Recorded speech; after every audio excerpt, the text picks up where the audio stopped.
pertemuan atau win-win solution antara kedua belah pihak dilanjutkan dengan perdamaian dan mengajukan kepada kami bahwa si kedua belah pihak mengatakan pada pihak Polres kami sudah berdamai, walaupun tuntutannya di atas 5 tahun.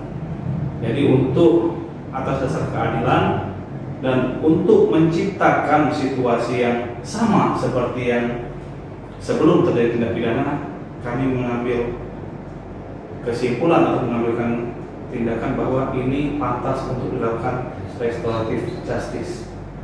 Gitu. Jadi restoratif justice.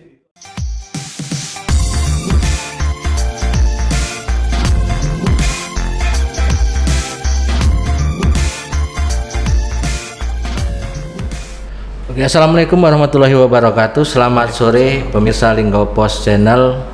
Hari ini kita kedatangan tamu yang sangat istimewa dari Polres Musirawas.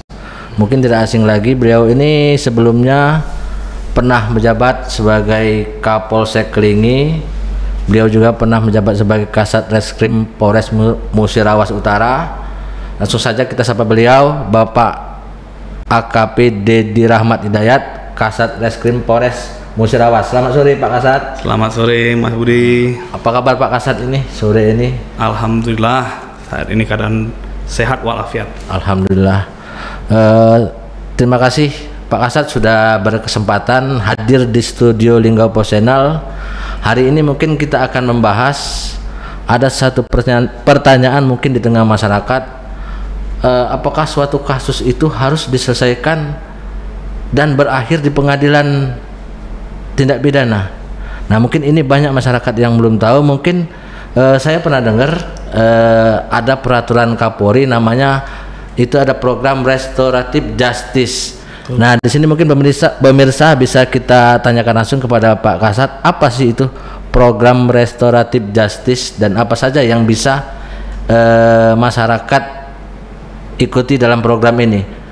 Pak Kasat, gimana Pak Kasat? Mungkin sedikit kita minta penjelasan dulu, apa sih itu restoratif justice? Oke, terima kasih. Sebelumnya saya ucapkan terima kasih atas waktu yang diberikan oleh Linggau Post dan teman-teman yang media yang ada di Linggau. Menarik pembahasan hari ini kita mengambil tema restoratif justice.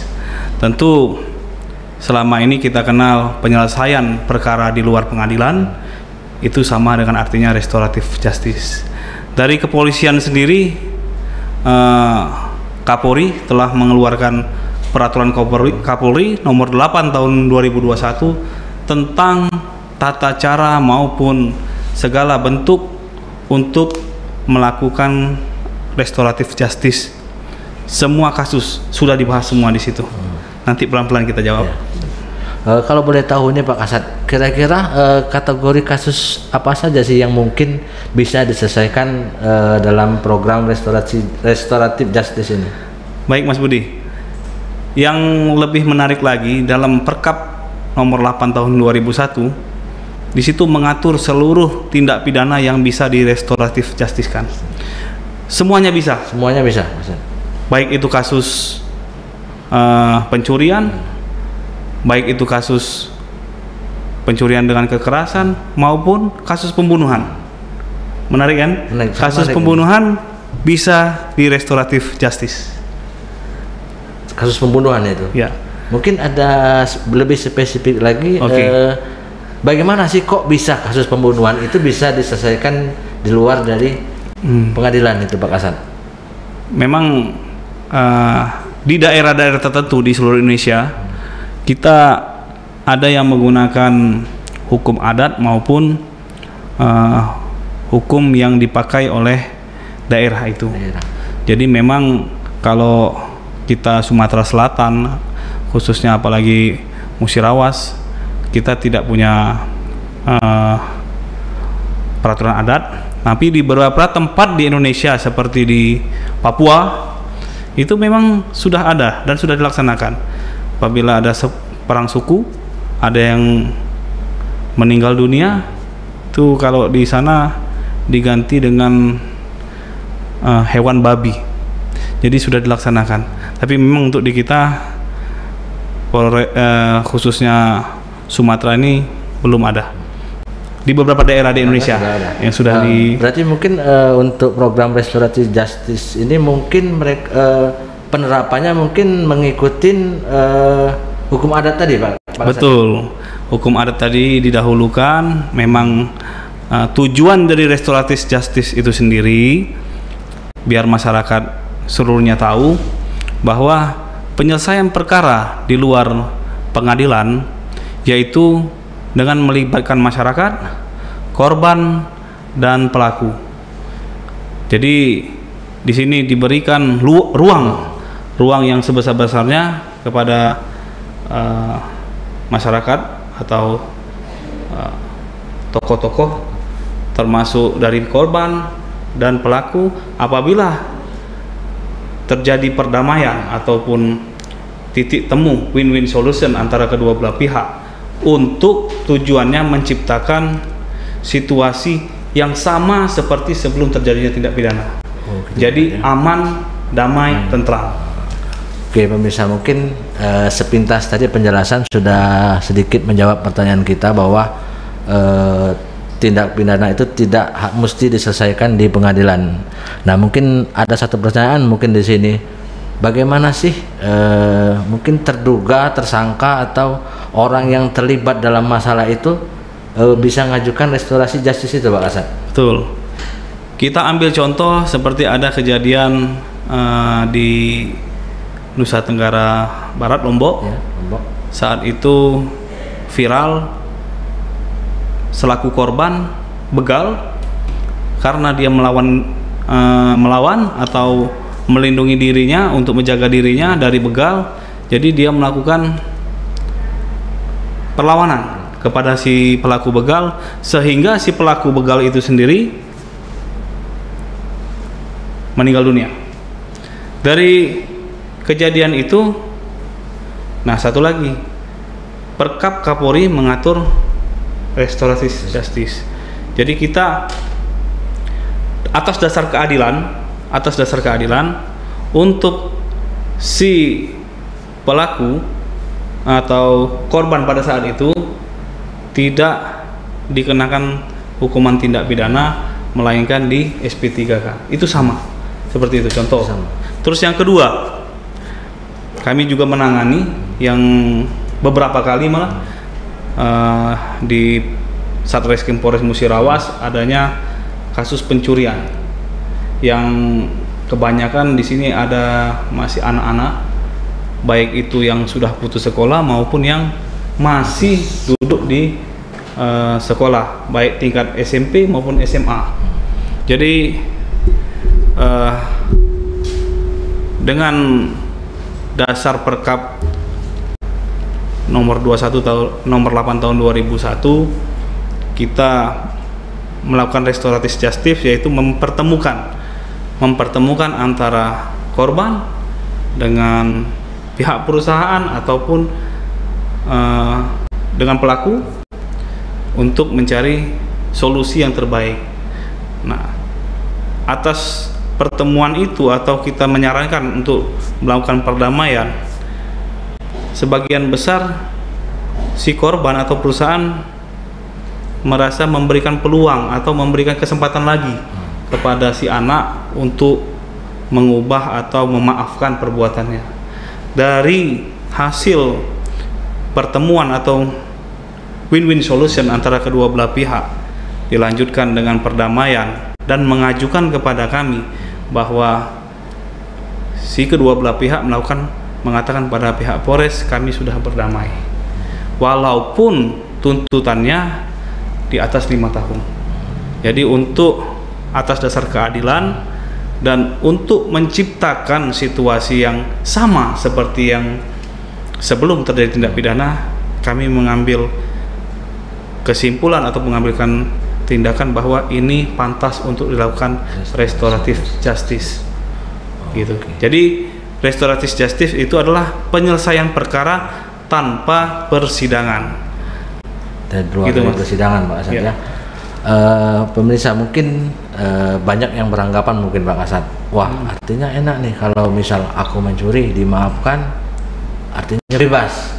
Artinya di sini mungkin restorasi justice bukan kita mendidik orang, bukan mendidik orang untuk melakukan tindak pidana mungkin pemirsa. Mungkin begitu Pak Kasat ya. Tentu kita harus ada kriterianya tertentu, dan itu pun khusus untuk yang baru satu kali. Kalau sudah berulang-ulang, saya rasa dalam undang-undang jelas yang namanya walaupun hanya mencuri satu janjang sawit atau satu buah sandal, kalau dia sudah berulang-ulang otomatis jadi residivis, dan itu memang sudah ada aturan tidak termasuk dalam restorasi justice atau itu memang sudah ditentukan di perkapnya. Hanya ada beberapa yang memang diperbolehkan. Ya. Tapi kalau untuk residivis tidak boleh, dipastikan tidak bisa. Oke pemirsa, mungkin ini pengecualian untuk residivis ya, jangan khawatir. Mungkin pemirsa Linggau Pos Channel beranggapan bahwa nanti dengan adanya restorasi justice akan berulang-ulang. Iya, berulang-ulang. Pelaku tindak pidana tidak akan jerat. Tidak, mungkin ini sudah jelas Pak Kasat menegaskan bahwa restorasi justice ini tidak berlaku untuk residivis dan mereka yang secara berulang kali melakukan tindak kejahatan. Ini hanya berlaku apabila antara korban dan tersangka mungkin ada win-win solution, dan itu pun bukan atas pengajuan dari tersangka Pak Kasat ya. Bisa jadi tersangka, bisa jadi korban, bisa juga dari pihak kepolisian. Oh ya, artinya hanya yang dianggap perlu, dan itu pun mungkin untuk kepentingan besar Pak Kasat, untuk keadilan, bukan untuk kepentingan pribadi. Jadi saya bisa tambahkan sedikit. Di Satreskrim Polres Musirawas kita memang selaku penyidik menyidik atau memberkas suatu kasus, namun dari kasus kami akan dinyatakan lengkap atau P21 oleh kejaksaan. Tetapi di kejaksaan itu sendiri mereka pun teman-teman kejaksaan mempunyai aturan juga. Mereka wajib untuk melakukan restoratif justice apabila dalam tingkatan penyidik atau di kepolisian tidak ditemukan perdamaian atau win-win solution, berarti dari pihak kejaksaan masih bisa untuk mendapatkan win-win solution antara kedua belah pihak. Jadi sudah banyak kita sering saksikan di YouTube maupun di Instagram Kejaksaan Negeri maupun Kejaksaan Tinggi seluruh Indonesia yang melakukan restoratif justice, karena memang aturannya sudah ada, termasuk pada saat persidangan. Artinya ada tiga tingkatan Pak Kasat. Mungkin di tahap pertama di kepolisian ada celah untuk restorasi justice, dan mungkin di kejaksaan juga ada peluang yang sama, termasuk di pengadilan. Betul sekali. Jadi ada tiga tingkatan pemirsa, mungkin bisa dilakukan di tingkat kepolisian, di tingkat kejaksaan dan pengadilan. Jadi bukan ketika itu tidak menemukan win-win solution di kepolisian masih bisa di kejaksaan Pak Kasat. Ya, betul. Bisa mungkin pembicaraan kita tentang restoratif justice ini mungkin bisa menepis isu mungkin Pak Kasat ya, karena selama ini mungkin ada suatu kasus mungkin entah itu di pengadilan, di kejaksaan, loh itu kok tersangkanya bisa bebas kayak itu kan. Mungkin banyak pemirsa tidak mengetahui bahwa kemungkinan si tersangka tadi, si pelaku dengan korban sudah berdamai dan mereka menemukan win-win solution tadi Pak Kasat ya. Artinya bukan APH sengaja melepaskan tersangka untuk dari jeratan hukum mungkin Pak Kasat itu ya. Ada program restoratif justice tadi Pak Kasat ya. Sudah ada peraturan yang mengaturnya, yang memang dilindungi oleh undang-undang. Terus kami dari Polres Musirawas mempunyai aplikasi. Di aplikasi kami ini banyak sekali restoratif justice yang sudah kami lakukan, bisa ditonton atau dilihat oleh masyarakat seluruh Musirawas, Linggau, Muratara maupun seluruh Indonesia. Bisa tinggal ketik di Google link eppa.polresmusirawas.net, langsung keluar semua nanti. Jadi transparan kita di situ. Transparan. Jadi untuk warga yang pengen lihat, oh gimana sih restorasi justice yang sudah dilakukan oleh Polres Musirawas, silakan diketik di eppa.polresmusirawas.net. Kalau sampai sekarang udah berapa kasus Pak Kasat mungkin ya? Kalau kebanyakan memang ditanganin oleh PPA maupun di pidana umum. Untuk terhitung penyelesaian atau restoratif justice di tingkat Polres tahun 2022 sudah kami lakukan grafik sebanyak sekitar kurang lebih 22 kasus. 22 kasus. Betul. Nah, itu yang menyangkut anak-anak semua Pak Kasat ya? Bervariasi. Ada yang anak-anak, termasuk ada juga yang aparat juga, aparat pemerintahan bermasalah atau berhadapan dengan hukum. Ya, terdapat solusi yang terbaik untuk keadilan. Kita membuka selebar-lebarnya untuk melakukan restoratif justice. Tapi tidak termasuk kasus korupsi Pak Kasat ya? Oh, itu nggak ada, aturannya jelas. Oke, pemirsa jelas. Yang tidak ada kasus korupsi tidak termasuk dalam restoratif justice ya. Termasuk narkoba. Termasuk narkoba. Narkoba tidak ada program restoratif justice. Mungkin terakhir ini Pak Kasat, mungkin bisa dikasih himbauan masyarakat tentang hukum lah, mungkin apa sih triknya kita supaya terlepas dari jeratan hukum Pak Kasat? Makasih. Kalau kami dari Polres Musirawas tetap menghimbau untuk seluruh warga sama-sama menjaga ketertiban, menjaga keamanan masyarakat di sekitar kita. Karena apa? Walaupun tindak pidana itu dianggap sepele atau kecil, termasuk pelanggaran pun, kalau sudah berhadapan dengan hukum, pasti ada SOP-nya, pasti ada tindakan hukum. Nah, jadi sangat-sangat menyita semuanya, tenaga, pikiran maupun ya materi. Betul. Jadi diupayakan kita, saya lihat untuk Musirawas sendiri sudah banyak yang masyarakat yang melek hukum istilahnya, yang sudah ngerti hukum, termasuk sampai kecamatan-kecamatan. Jadi kami melaksanakan tugas kepolisian betul-betul sudah bisa maksimal. Saya anggap sudah bisa maksimal. Kenapa?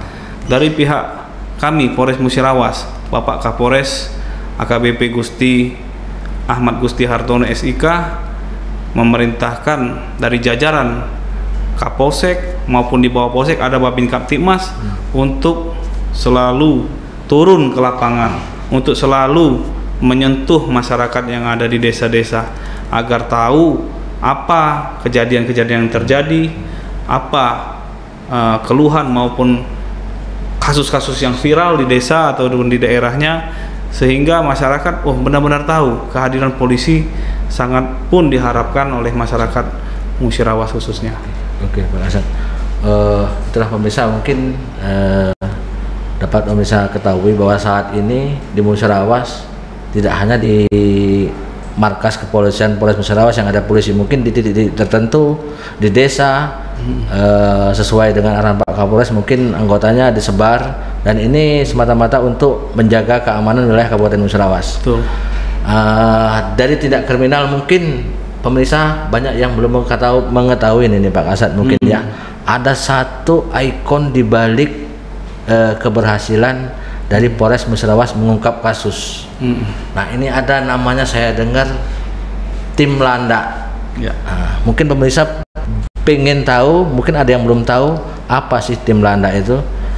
Tapi itu tidak akan kita bicarakan sekarang. Mungkin di sesi selanjutnya kita akan mengundang lagi Pak Kasat dengan materi sepak terjang tim Landa membasmi kejahatan di Polres Musirawas. Mungkin demikian jumpa kita bersama Bapak AKP Dedi Rahmat Hidayat, Kasat Reskrim Polres Musirawas. Jumpa kembali bersama beliau di episode selanjutnya. Terima kasih Pak Kasat. Salam untuk kawan-kawan di Polres Musirawas.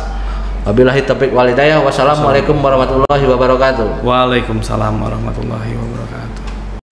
Tim Harian Pagi Linggau Pos Channel mengabarkan.